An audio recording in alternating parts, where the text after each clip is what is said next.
C'était il y a un an. Avec cette prière, Mohamed Ashraf devenait le premier vainqueur de Imam Ouda, à la recherche du jeune imam, une émission de télé-réalité devenue culte en quelques semaines en Malaisie. Laissez-moi vous présenter les 10 candidats au poste d'imam. C'est très éducatif.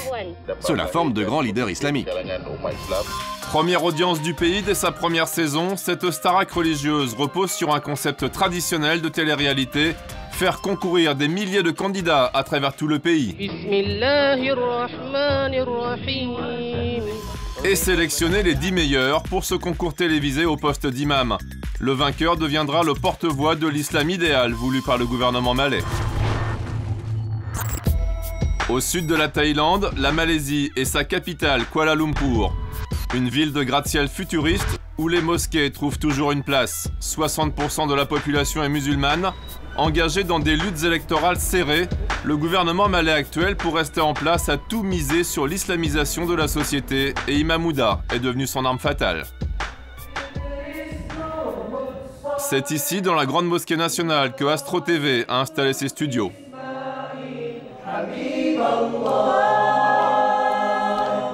Ce matin, les 10 candidats sont en pleine répétition de chants religieux. Le plateau est installé dans les sous-sols de la mosquée. La production laisse pour la première fois une caméra étrangère filmer les coulisses de l'émission. Par précaution, le directeur adjoint d'Astro TV fait donc une leçon accélérée de communication à ses ouailles. Vous ne parlez que de Imam Ouda. Vous ne montrez que les bons côtés de l'islam. Il faut bien écouter et répondre à toutes les questions. N'oubliez pas qu'il vient d'un pays où l'on n'a pas une bonne connaissance de l'islam. Le directeur nous confie à ses 2 meilleurs candidats. La mosquée est devenue le vrai camp de base de l'émission. Imam Nadji et Imam Fakroul nous emmènent dans les entrailles du bâtiment, dans des chambres aux couleurs plus télévisuelles que religieuses. C'est ici que je dors. L'ambiance, télé, réalité, modernité est jouée jusqu'au bout. Au livre, les élèves préfèrent leurs iPads, devenus des outils d'apprentissage religieux. Un islam ouvert et high-tech qui est supposé ramener la jeunesse malaisienne dans les mosquées. Nous représentons tous les jeunes du pays. Après l'émission, nous irons à la rencontre des jeunes pour leur dire comment il faut se comporter. Surtout aux ados pour leur dire qu'il faut... aimer l'islam. Les jeunes sont les prochains leaders de l'islam. Ces missionnaires d'un nouveau genre doivent montrer l'exemple dans toutes les situations.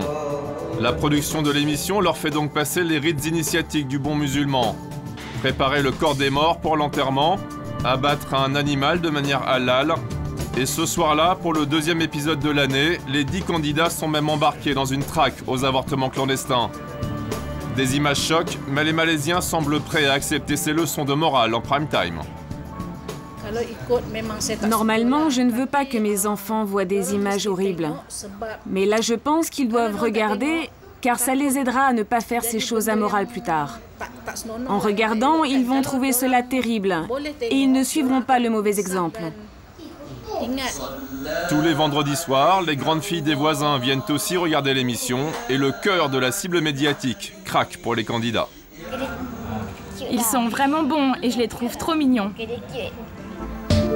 Sur le plateau, l'enregistrement du jour continue et le verdict va bientôt être rendu.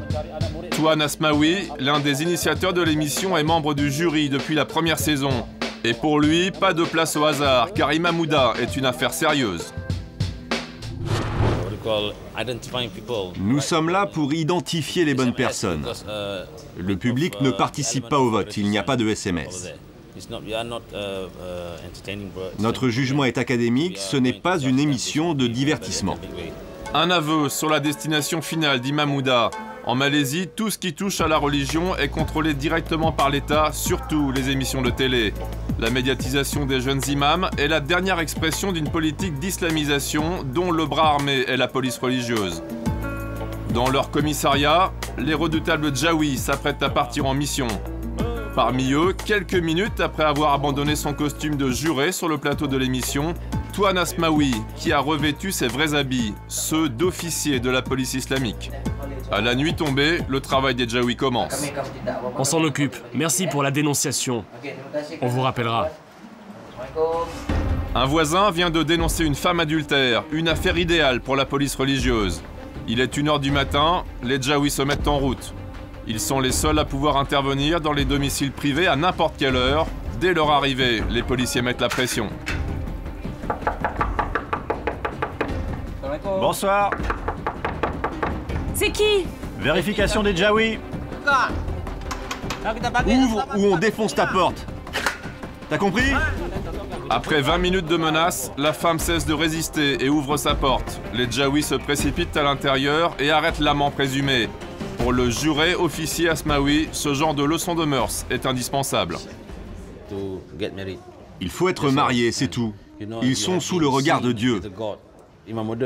Dans l'émission, on a déjà fait ce genre d'épreuve. Ça permet de montrer le bon exemple. L'année dernière, les gentils et souriants jeunes imams de la Starac ont eux-mêmes fait une descente dans un hôtel pour surprendre les couples adultères qui risquent jusqu'à 6 mois de prison. Même les associations se revendiquant musulmanes trouvent le procédé excessif et commencent à s'inquiéter. Dans la banlieue de Kuala Lumpur, les Sisters in Islam estiment que tout cela n'a rien à voir avec le Coran et la charia.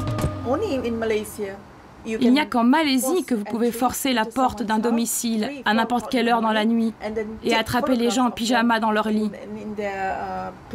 C'est vraiment un traitement islamique, ça? Je pose la question. Il y a des officiers qui font ça au nom de l'islam. Qui leur donne le droit de faire ça? Ce qui est vraiment écrit dans le Coran, c'est « Si vous demandez, y a-t-il quelqu'un ?» et que personne ne répond, alors il faut passer sa route. Devant la polémique, les producteurs de l'émission ont décidé de supprimer ce qui devait être le moment clé de cette deuxième saison, la conversion par les candidats de communautés non musulmanes. Et pour les minorités religieuses, les temps nouveaux sont de plus en plus durs. Les islamistes ont essayé l'année dernière de faire interdire la prononciation du mot Allah par les non-musulmans, et les chrétiens de Malaisie se sont même vus imposer la numérotation des Bibles. Ce tampon est un avertissement. Il est écrit « Ne peut être lu que par les chrétiens ». La raison pour laquelle le gouvernement met ça, c'est qu'il dit que la Bible est une menace pour la sécurité nationale, c'est-à-dire la sécurité de la majorité musulmane. La question intéressante est qu'est-ce qui pousse cet esprit extrémiste à se développer en ce moment? Enfermés dans la grande mosquée nationale, les jeunes imams enregistrent émission sur émission. La réussite de leur prosélytisme médiatique est en train de se doubler d'un succès commercial inattendu. Astro TV est en négociation avec 8 pays d'Asie pour vendre le concept de l'imamouda dès l'année prochaine.